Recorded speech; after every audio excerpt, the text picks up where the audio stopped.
Әңгіме атауы «Анам мені жезөкшелікке итермеледі».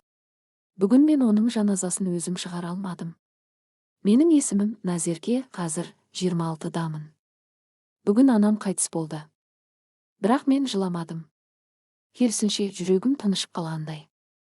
Қараңғы түндерде жанымды жаралаған сол әйелдің жаназасына бармадым. Барғым да келмеді. Өйткені мен анамның қызы болуды баяғыда тоқтатқам. Менің балалық шағым ешқашан ойыншық, қуыршақ, тәттілер мен ертегі тыңдап ұйықтаудан тұрмады. Ол тек теледидардағы балаларға арналған әлем. Ал менің ертегім түнгі көше шамының жарығында есігі ашық қалған пәтердің ішіндегі бөтен еркектер мен ұйықтап қалған мас шешемнің арасындағы үрейлі өмір еді. Анам Сәнім 19 жасында мені туған. Әкем кім екенін білмеймін. Сенің әкең түрмеде дейтін. Кейде өлген дейтін. Кейде сенің әкең арсыз деп жылап отыратын. Бірақ мен әке туралы сұраған сайын таяқ жейтімін. Содан кейін үндемеуді үйрендім. Біз жалдамалы пәтерден пәтерге көшіп жүрдік. Мен 6 жасымда түнде жалғыз қалуға үйреніп, 7 жасымда терезеден қарап отырып, шешемнің көлікке отырып кеткенін байқайтын болдым. Ол кейде таң ата келетін. Бетінде бояу, иіссу, бірақ көзі шаршаған, қалтасынан түсініксіз ақшалар. Содан соң ұйықтап қалады. Ал мен ашпын. Бірақ тамақ сұрауға тағы да қорқам. Себебі ол ашуланғанда сен үшін жұмыс істеп жүрмін, ал сен мені сорлатып отырсың дейтін. Бір күні мен көрші тәтейдің қыз бала ең нәзік гүл, оны қорғау керек дегенін естідім. Үйге келіп шешемнен, мен нәзік гүлмін бе? Деп сұрадым. Сонда ол, сен бәле болдың. Нәзік гүл сен бе? Сен құрттай ғып менің өмірімді құртып тастадың деді де, басымнан салып қалды. Сол күннен кейін мен айнаның алдына баруды қойдым. Анам менің не киіп жүргеніме, не жеп жүргеніме мән бермейтін. Бірақ менің қандай болып өскенім оның қолымен жасалған тағдыр. Ол мені бала емес, ақша табудың бір жолы ретінде қабылдады. Мен 12 жасымда ол ішіп отырып, ертең сенде мен сияқты кәсіп қыласың. Туу осы күннен ақ бастау керек дегенін естідім. Жыладым, бірақ үнсіз. Себебі жылаған сайын ұрсатын. Әйел адам жыламау керек. Жыласа әлсіз болады. Әлсізді бәрі таптайды дейтін. Сол түн менің өмірімді екіге бөлді. Мен бала болмай қалдым. Бір күні үйге бөтен бір кісі келді. Жасы 40-тың үстіндегі, көзімен адамды түртпектейтін еркек. Анам оған шай әкеліп көзін қысып күліп отырды. Мен бұрышта үнсіз отырдым. Сол күннен бастап менің тағдырым мүлде басқа арнаға бұрылды. Назерке, мұнда кел деді шешем. Мен жаймен жақындадым. Әлгі еркек маған қарап. Мына қыз 16-да ма? 14-ке енді толды. Бірақ дене бітімі дайын. Білесіз ғой өзіңіз деп шешем қарқылдап күлді. Ол еркек мені ішімнен басынан аяғыма дейін тінтіп шықты. Бір сәтте көзімді төмен түсіріп, денем дірілдеп кеткенін байқадым. Пәк бе? Деді. Анам бір сәтке үнсіз қалды. Сосын жай ғана. Әлі деді. Түнде анам маған бір көйлек берді. Жаңа көйлек. Киіп ал. Ертең жұмыс басталады деді. Не жұмыс? Дедім дірілдеп. Ол менің көзіме қарап. Сен де адам сияқты өмір сүргің келеме? Киім киіп, тамақ жеп, телефон ұстап қыз сияқты жүргің келеме? Оны ешкім саған тегін бермейді. Сен қазірден үйренбесең, көше сені өзі үйретеді. Мен жыладым. Қатты жыладым. Жерге жатып аяғына жармасып. Мама, өтінем, мені сатпа, мен бала емеспін бе? Дедім. Ол мені итеріп жіберіп, қызсың ба, қыз емессің бе, өмір сені қызықтырмайды. Ақша табу керек. Сен менің қызымсың, мен не айтсам, соны жасайсың деді. Сол түні мен есігі жабылған бөлмеде жалғыз қалдым. Қанша айқайласам да ешкім келмеді. Келмейтінін де білетімін. Таңертең анам маған ақша берді. Міне деді. Бұдан кейін сен өз киіміңді өзің аласың. Енді мен саған тиіспеймін. Тек жұмысымды дұрыс істе. Сол күннен кейін мен көзімдегі жасты сіңіріп үйрендім. Енді тек денем ауырмай, жүрегім жыламаса болғаны соған үйрендім. Бірақ бәрінен бұрын мен адамдарға сенуден қалдым. Мен ешкімге, тіпті Құдайға да сенбедім. Сатылымдағы қыздық. Түн үй іші тымырсық. Түнгі сағат 11 шамасы. Анам ас үйде отыр. Бөтелкенің түбі көрінген. Үстел үстінде 3 темекі тұқылы. Көзі суалған, үні суық. Ертең дайындал, Назерке, деді. Не үшін? Дедім дірілдеп. Бір ағай келеді. Ақша береді. Сен ержеттің. Мен сияқты қызсың. Екеуміз енді бірге жұмыс істейміз. Ол маған қыздың қадірін, тәннің қасиетін емес, табыстың көлемін үйретті. Сол түні мен ұйықтаған жоқпын. Бұрышта бүрісіп жатып, кішкентай кезімдегі қуыршағымды құшақтадым. Бірақ қуыршақ жоқ еді. Оны анам баяғыда базарға сатып жіберген. Мені сатып жіберуге де дәл сондай оңай қадам жасағалы отыр еді. Келесі күні есіктен бейтаныс шүйкедей еркек кірді. Шығып кеткен, көзі қызарып тұр. Мынау ма? Деді. Анам үнсіз бас изеді. Мен отыра беріп құладым. Қорықпа, бір рет қана. Сосын бай боласың, деді анам. Мама, мен бала емеспін бе? Дедім. Жоқ, енді сен бала емессің. Енді сен жұмыс істеуің керек. Сол түні менің өмірім мәңгіге өзгерді. Мен таңертең айқайсыз, көз жассыз ояндым. Айнаға қарамадым. Бөлмеден шыққанда анам дастархан жайып отыр екен. Міне, ақша. Екеуміз енді күнде осылай істейміз. Ертең тағы бір кісі келеді. Тез үйрен, қылығыңды шығарма, деді. Мен бұдан кейін ештеңе сезінбедім. Менің ішім өлді. Тек тәнім ғана өмір сүріп жатты. Сыныптастар маған мүлде ұқсамайтын. Олар кеше киноға бардық десе, мен кеше бір кісі мені құшақтады дей алмайтынмын. Айта да алмайтынмын. Маған бәрі жиіркенішті көрінді. Жаздың соңында мен анама қарап, неге мені осылай өсіріп жатырсың? Дедім. Сонда ол, себебі мен де осылай өскенмін. Менің шешем де мені 13 жасымда біреуге берген. Маған ешкім мейірім үйреткен жоқ. Мен де саған үйрете алмаймын. Мен кек алдым ба? Жоқ. Мен күнде жылап ұйықтап, ертеңіне басқа адамның қолына кіріп кетіп жүрдім. Міне, менің 14 жасым осылай өтті. Мені ешкім құтқармады. Мен ешкімге айта алмадым. Себебі мен өз анама сенбеген соң, бөтенге тіпті сенбедім. Уақыт өте берді. Мен өстім. Бірақ ол өсу мектептегі өсу емес. Мен әйелге айналдым, бірақ мәжбүрлі түрде.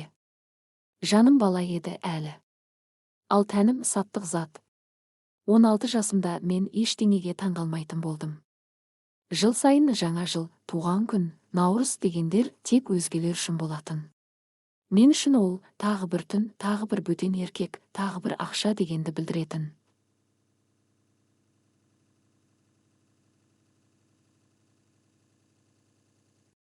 Бір күні кешке үйге ер адам келді. Жасы 50-ге таяп қалған. Қолында қымбат сағат. Қолында шарап. Анам мәз. Осы кісіге ұнай қалсаң, ол сені шетелге алып кетуі мүмкін, деді. Мен үнсіз отырдым. Киімімді киген жоқпын. Жуынған да жоқпын. Бөлмеге кірмедім. Ол еркек анама, мына қыздың көзі өлген адамның көзі сияқты, деді. Анам, сендерге еркелік керек пе, ақша керек пе? Деп тағы ішіп кетті. Түнде мен онымен қалудан бас тарттым. Бірінші рет. Мен жоқ дедім. Сол түні шешем мені тұншықтыра жаздады. Кір жуатын шлангпен ұрды. Айғайлады. Сен кімсің, а? Мен сені бағам, асыраймын. Сен менің инвестициямсың. Инвестиция. Сол сәттен бастап мен оны жек көрдім. Жек көрген сайын ішімде бірдеңе өсе бастады. Өш, кек, қара түнек. Мен. Бір күні сен өлерсің. Сол кезде мен сенің қабіріңнің басына келмеймін, дедім. Ол күлді. Сен бәрібір маған байландың. Тіпті жек көрсең де менсіз тірлік сүре алмайсың, деді. Мен сол түні ас үйдің бұрышында отырдым. Телефонды алып, өзіме сәмі жаздым. Назерке, сен тірісің. Сен тірі қалуың керек. Бұл өмір сенікі емес. Бір күні бұл тозақ бітеді. Сол түн менің ішкі оянуым болды. Жек көру кек емес. Жек көру өзіңді қорғаудың соңғы сатысы екен. Бір жігіт мені адам екенімді еске салды. Бірақ ол мені тастап кетті. Мен 19 жаста едім. Өзімді тірідей өлгендей сезініп жүрген кезім. Бір күні кофе ішіп отырғанымда ол келді. Қарапайым, көзі жылы. Әзілдейді, бірақ шектен аспайды. Аты Асылжан. Сәлем, күліп отыратын қыздардың көзі неге жылап тұр? Деді. Мен үндемедім. Күлуге де, сенуге де қорқатынмын. Себебі осыған дейін барлық жылы сөз арзан ұсыныстың алғы шарты еді. Бірақ бұл жігіт басқа еді. Бірнеше апта бойы кездесіп жүрдік. Мені ешкім сияқты емес, адам ретінде қабылдады. Менімен саябақта серуендеді, қымбат мейрамхана емес, жай ғана балық пісірілген кафеге апарды. Сен мен үшін таза парақсың, деді. Сол сәтте ішімдегі ең ауыр сұрақ мені тұншықтырды. Ол менің кім болғанымды білсе, бәрі өзгере ме? Бір түнде мен шыдай алмадым. Бәрін айттым. Бала кезден қалай сатылғанымды, шешемнің кім болғанын, менің неге күнде кешке жалғыз қалып келгенімді. Ол үнсіз тыңдады. Көзіме қарады. Сенде кінә жоқ. Бірақ мен кірлемін. Мен өткенімді жек көрем. Өткен. Маңыздысы сенің бүгінгі адамға айналуың. Сол түні алғаш рет мен өзімді қыз сезіндім. Құшақтаған үшін емес. Қабылдаған үшін. Бірақ бәрі ұзаққа бармады. Бір күні ол жоқ болды. Хабарласпады. Парақшасы жабық. Телефоны сөнген. Бір досынан естідім. Ол бір шындықты қабылдай алмады. Сені сүйсе де, қоғамда сенің өткеніңнен ұялып жүр. Мен тағы да жалғыз қалдым. Бірақ бұл жолы бұрынғыдай емес. Мен әлсіз емес едім. Себебі ол маған бір шындықты үйретіп кетті. Менің өткенім мені анықтамайды. Менің таңдауым менің болашағым. Анам ауырып төсекке таңылды. Бірақ мен оны анам деп атай алмадым. Бірнеше жыл бойы мен анаммен сөйлеспедім. Нөмірін бұғаттадым. Мекенжайын ұмыттым. Тіпті аты жөнін ойласам, кеудем қысылып, тынысым тарылатын. Мен Алматыда пәтер жалдап, тігін цехына жұмысқа кірдім. Қолым кір болса да, жүрегім таза еді. Бір күні бөтен нөмір қоңырау шалды. Сәнім апай ауруханада. Инсульт алған. Ешкімі жоқ. Тек сіздің есіміңізді айтып жатыр. Мен үнсіз қалдым. Қуандым ба? Жоқ. Қапаландым ба? Жоқ. Ештеңе сезбедім. Бұл ең қорқынышты күй еді. Ауруханаға бардым. Төсекте қимылсыз жатқан әйел менің анам. Ол көзін ашты. Назерке, деді. Дауысы әлсіз. Бірақ таныс. Сол баяғы мені жаралап кеткен дауыс. Мен кешірім сұрайын деп едім, деді жылап. Сен менің балалық шағымды өлтірдің, дедім. Мен өзімде бала едім. Мені де анам сатты. Мен сені қорғағым келді, бірақ қалай екенін білмедім. Мен отырдым. Тұңғыш рет біз үнсіз жыладық. Бірақ бұл кешірім емес еді. Бұл сынық өмірдің мойындауы еді. Мен оны үйге алып кеттім.